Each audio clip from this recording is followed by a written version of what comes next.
হোয়াটসঅ্যাপের app lock করব কিভাবে? উপরের ডান পাশে 3টি ডট মোর অপশন ক্লিক করতে হবে। তারপর সেটিংস অপশনে ক্লিক করতে হবে। সেটিং অপশনে ক্লিক করব। তারপর প্রাইভেসি অপশনে ক্লিক করতে হবে। ক্লিক করলাম।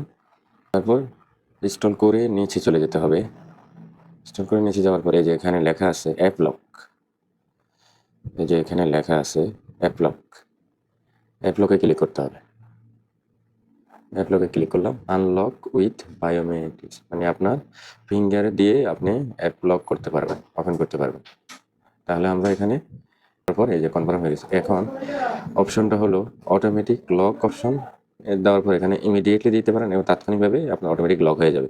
আর যদি টাইম দিয়ে দিতে চান, আফটার 1 মিনিট পরে হবে, আফটার 30 মিনিটস পরে আপনার লক হবে। আমি ইমিডিয়েটলি দিয়ে দিচ্ছি। তারপর এখান থেকে আমি ব্যাগে চলে যাব। যাওয়ার পর বন্ধ করব।